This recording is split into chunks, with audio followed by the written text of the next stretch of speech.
Going on, guys? Welcome back to the Subway Sports Show. I'm Luke, joined by Lucas, and today we'll be talking about the Yankees and Mets trade rumors with the deadline coming up in 4 days. First player I would like to talk about is Mason Miller. Now, the Yankees have very bad bullpen, so getting Mason Miller would actually be really huge for the Yankees. In 46 innings, Mason Miller has 28 saves, 0.79 ERA, and 85 Ks. I think Mason Miller would be a good he'd be a good player for the Yankees, but at the same time, they would have to give up too much prospects, and just only for him to pitch a couple innings wouldn't be the best. Number two on my list, who I think the Yankees will get, is C.J. Abrams. C.J. Abrams, in 449 plate appearances, he's batting .292, 27 home runs, 82 RBIs, and a .926 OPS. In my opinion, again, this is another trade where the Yankees would have to trade a lot of prospects and a lot of starting pitchers. Like, I see Will Warren and maybe Weathers and a pitching prospect like Elmer Rodriguez go.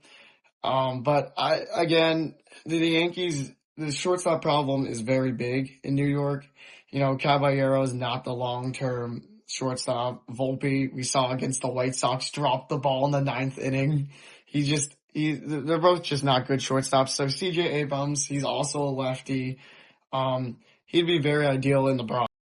Number one on who I think the Yankees should get during the trade deadline and go all in is Ryan Jeffers. He has 189 plate appearances in 2026. He's batting .294 with 9 home runs, 35 RBIs, and a .928 OPS. Obviously, the Yankees' catching problem is atrocious. Austin Wells, horrible. Ali Sanchez, horrible. They both don't even have a 700 OPS. They have worse. And Ryan Jeffers could bring the Yankees back into World Series talks, in my opinion. He's very good offensively. He's a very good defensive catcher.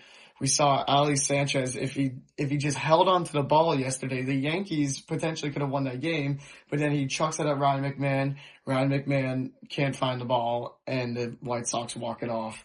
So I think Ryan Jeffers should be the number one player the Yankees should try and pursue during the deadline. Notable players I would like to talk about, I think the Yankees should also get, but probably isn't the most realistic, is Luis Arraez. He has 451 plate appearances. He's a lefty. He's second base. But the problem is with Luis Arraez, where would you put Jazz Chisholm? I don't think the Yankees want to put Jazz at third because then you get too many third basemen. But with 451 plate appearances, Luis Arraez is batting .331. He only has 4 home runs, 43 RBIs, and an .817 OPS. I still think, he's a good player, but in the long term, it probably wouldn't be the best ideal situation for the Yankees. But if Cashman and Steinbrenner are trying to go all in and win this year and maybe next year with Judge, because you only have like 2 to 3 years, maybe 4 max with Judge, you should definitely try and get Luis Arraez. Player I would like to talk about is Ivan Herrera. With 477 plate appearances, he's batting .246. He has 12 home runs, 46 RBIs, and 749 OPS. You could put Herrera as the DH position if you want to use a left-handed catcher that day, as Austin Wells. Or if Wells isn't catching, you could put Herrera because he's right-handed and also a catcher. So I think the Yankees should get him just for more catching depth. But overall, I don't think the Yankees should try and make him his number one option. I think still Jeffers should be the number one option for all trades during the deadline. Over to Lucas to talk about the New York Mets. And look, we all know that the Mets are going to be sellers at the deadline. We've been knowing this now for going on almost 2 months. And the first player that I want to talk about that everyone knows is going to be traded for sure, not just Mets fans, but MLB fans know that Freddie Peralta is going to get traded. And so in 114 innings this year, Peralta has pitched to a .499 ERA and 113 strikeouts. And I know that wins and losses is not really a stat that's really tracked too much among MLB fans anymore, but it is worth noting that Peralta has picked up 9 losses this year. Another thing I think is worth noting is that the Mets traded for Freddie Peralta from the Brewers back in January, and now the Brewers have checked in on Peralta, and I don't think it's just checked in. I think that they're heavily pursuing Peralta again, and all I got to say is that I don't want to see a Freddie Peralta in a Mets jersey by the time August 4th rolls around. But seeing him back in a Brewers jersey after we just gave up Jet Williams and Brandon Sproat, not saying that Brandon Sproat's really too good anyway, but that would suck, especially considering that Jet Williams can still be a star. But we'll see what happens. If he gets traded to the Brewers, hopefully they get a nice haul in return. After his last start against the Dodgers on July the 26th, he pitched 4 innings, gave up 2 earned runs, struck out 3. He did note after the game to reporters that he understands that was most likely his last game as a Met, and he understands that it's just a business and that he wish he could have done more. And I think that Freddie Peralta is a great guy. I think he's a great clubhouse guy. But he was supposed to be an ace. He was supposed to be a Cy Young contender, and he just hasn't shown any flashes of that at all, not once this season. And I really wish he could have panned out as a Met. Big name that's obviously been talked about recently is Francisco Lindor. Francisco Lindor, in 225 plate appearances this year, is batting .226 with 8 home runs, 23 RBIs, and a .728 OPS. He has played a lot of good baseball recently. Just a couple of days ago, hit 2 home runs with 6 RBIs against the Atlanta Braves. He's raised his OPS over 100 points over the last 3 weeks. But I don't think this is a guy that's going to get traded by the deadline. I just can't see it. I think that a trade for Francisco Lindor would have to be very organized, very slow-paced. And at this point, if the Mets were to trade Lindor, it'd be very rushed. And the Mets may not get what they want back in return, which is why I don't see Francisco Lindor at all being traded by the deadline. So definitely count on Francisco Lindor finishing the 2026 season with the Mets. But the one thing I can see happening is Francisco Lindor being traded in the offseason, because there's a lot of time. The offseason is from November to the end of March, if you're counting spring training as part of the offseason, not regular season games. And so there's time. There's time for a well thought out trade to be made. But even still, I don't know if I'd 100% count on that. We'll see what the rumors are like by the offseason. But in terms of right now at the trade deadline, Lindor's in rumors, but don't expect him to get traded. The guy I want to talk about that was maybe not too much in the talks just a week ago was Tyrone Taylor.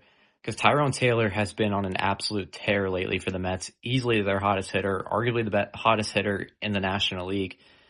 And this year total, in 155 plate appearances, he's batting .241, 9 home runs, 26 RBIs, and a .781 OPS.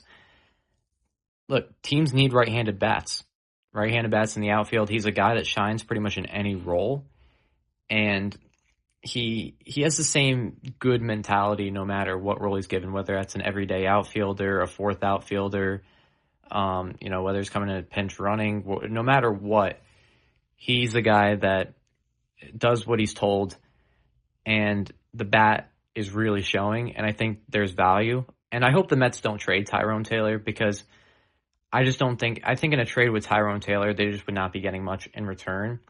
And I think Taylor's really good for this clubhouse. I think he's really good.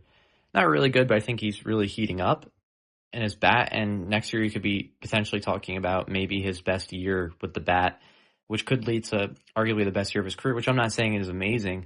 But for a guy that was supposed to be a fourth outfielder coming into the year, it is something to look forward to potentially next year. Another guy that seems pretty hated right now in Mets land is Mark Vientos. And obviously, we know about the amazing 2024, but then the great fall off in 2025 and 2026. He showed some flashes in the beginning of the season this year as maybe he was back to his old self.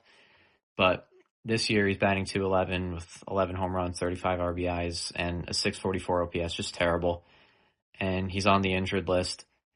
And it's possible Vientos stays with the Mets because maybe teams just aren't too interested in Vientos. Maybe a right-handed bat is appealing a little bit, but he's not good at defense. He's not fast. He's not hitting the ball particularly well. He doesn't look like he has any life at all. So if the Mets were to get rid of him, I'd say that's a good thing for the Mets, but are there any teams interested? I don't know. A reliever that Mets fans are really torn about trading or not is Luke Weaver. And in 43 innings pitched this year, Weaver has pitched to a 1.8 ERA with 44 Ks.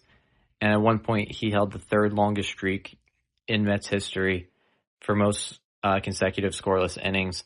There's no doubt that Weaver's just flat out had one of the best reliever seasons in Mets history. But to think of what you can get in a trade giving away Luke Weaver, the value sounds pretty good. And the Mets are not using Weaver as a closer. They're paying Williams too much money to just be a setup man, so that's why Williams has to stay in the closing role. And so Weaver could be traded to a contending team that would give up more than what the Mets are using Weaver for. And that team would probably use him as a closer, which is why I think it's just good value if the Mets can trade away Weaver.